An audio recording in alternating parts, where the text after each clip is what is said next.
Of the major political parties, only the Conservatives don't have a plank on just transitions in their platforms. And one of the things that I've noticed in doing interviews lately about just transitions is the Alberta government and the oil and gas industry, for instance, have a very different view of just transitions than, say, civil society groups and the other parties. So I want to explore that a little bit. I'm going to talk to Keith Stewart of Greenpeace, who would be one of those civil society groups. So welcome to the interview, Keith.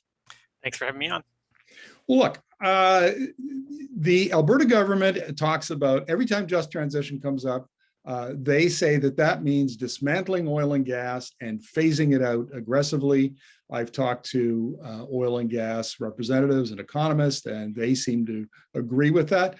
But that's not what I see in like, say, the platforms of the Liberals, the NDP, and the Greens. So I'm wondering, where does Greenpeace stand on that? What do you mean when you talk about just transition?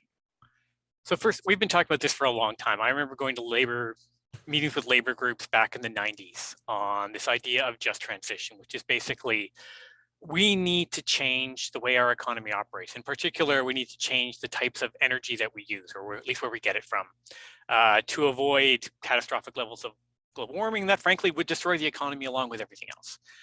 And so the question is, how do you do this? One way is to just like let it happen. And, we see this, what happened in the US with the coal industry, where, it's gone downhill fast, and you've seen workers lose their pensions, communities stuck with tailings ponds that are leaking and no one to clean them up, and executives wandering away with golden parachutes.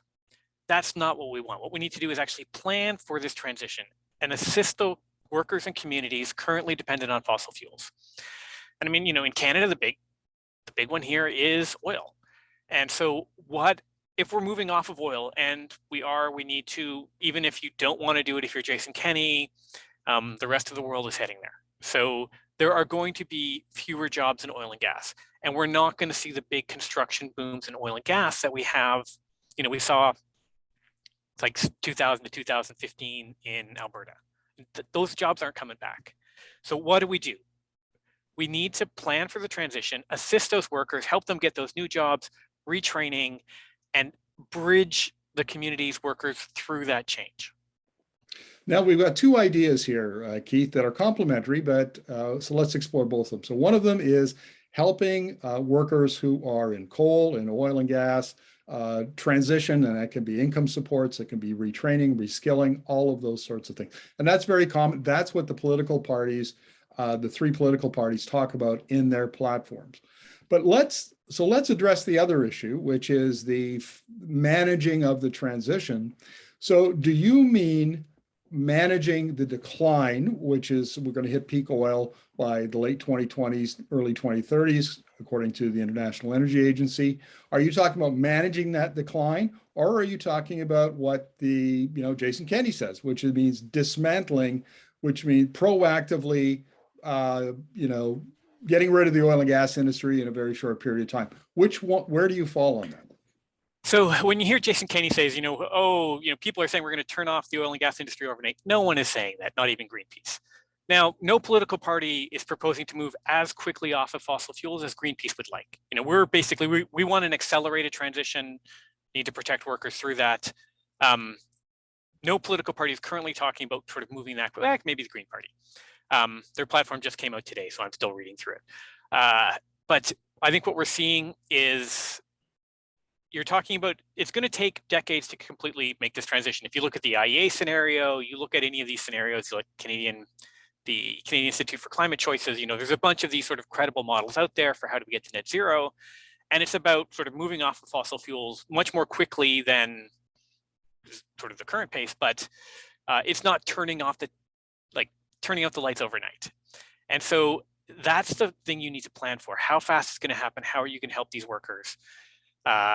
We just saw the federal Liberals say they're going to have a $2 billion fund to help workers in Alberta, Saskatchewan, Newfoundland who are affected by this transition. And bizarrely, you have Jason Kenney's War Room actually running a petition sort of saying, the federal government should not do anything to help these workers. The petition is actually titled "Stop the Just Transition." Whereas, which is kind of odd. It's almost like you want to throw the workers under the bus to make your political point. But that's what I'm really getting at. I mean, clearly the War Room is bought into. If you go down in the Calgary Petroleum Club, if you went there for lunch, I haven't been you, invited for. fair point. But if you did, you would hear a lot of chatter about the just transition being this dismantling. We're going to take it apart within a few years, and we're going to stop oil and gas, and which is reflected in the War Room's petition, I think. But if I understand you correctly, what you're saying is the transition is happening. Oil and gas is going to be phased out over time. Now we're talking about pace of transition. Is it going to be, the Liberal Party wants it to go at this pace, the NDP wants to go faster, the Greens want to go the fastest, Greenpeace thinks it needs to go faster still. Is that the debate we're having? Yeah, I think that's the debate we should be having. And it's because it isn't just sort of Greenpeace saying this anymore. If you went back 10, 15 years, it might have been only us. But now you actually have the International Energy Agency saying it, the UN, Joe Biden is talking about going here, China is talking about doing this. And the question now is, how quickly is this going to happen? And I can remember I had, coffee one morning with, they had the same conversation basically with executives from CNRL and from Suncor. And they talk about, you guys just want to get rid of us. I'm like, yeah, it's true. The question is how fast. It's like, the Suncor guys were saying, well, by end of century. And we're saying, I'm saying, well, by mid-century. And you make very different decisions now if you're thinking about phasing out fossil fuels by mid-century versus end of century. Because if you say, we got till the end of the century, you don't have to do very much right now. Mid-century, you got to start acting now. You got to act fast. There's still 30 years there. But the thing is, there's going to be vast numbers of jobs in these new employments, but there's also going to be a lot of work just in sort of like closing out. Like the new construction boom will likely be closing out oil and gas facilities, sealing them correctly. I mean, this is a problem with orphan wells. We got to avoid that. There's a lot of work in just dealing with that kind of stuff as well. So there is work there, and we need to move people into those jobs. Because I think most people, they want a job. If they can have a job that doesn't cause enormous environmental harm, they're probably going to be fine with that. So that raises the question: if the views on just transition are polarized, and even if they're not quite as polarized as I laid it out, but as you illustrated in your conversations with the oil sands CEOs, it's is it going to be the end of the decade, or the end of the century when the oil and gas is finally done and spent, or is it going to be mid-decade, mid-century? But we're still polarized. Is there any bridge here? Is there any middle ground where Greenpeace and the CEOs can have lunch in the Petroleum Club and maybe agree on something? That would be interesting to have. It's been really interesting just watching, as in the last 6 months, a year, we've seen a bunch of the big oil companies say, we're cool with net zero, by which they mean net zero from their own operations, excluding the product that they sell. And we would say you have to include the product that you sell, which leads to a very different business model. But I think that's the kind of conversation that is going to be opened right now. I think it's kind of, it's a difficult conversation, I think, particularly for oil executives to have, because it's like, okay, I have to fundamentally change my business model if we're going to do this. And right now they're thinking, if we can get some federal funding for carbon capture, then we're good.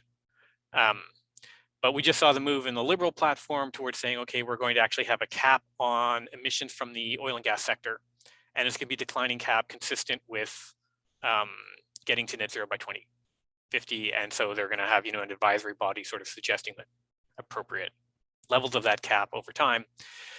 And this is kind of an interesting discussion that needs to happen. And I think you have, certainly like the Jason Kenny's of the world, their whole goal is to avoid that discussion. Because if, I've talked to some of them as well, and they say or they've even written it down, particularly in the US, like the US right-wing think tanks are very clear.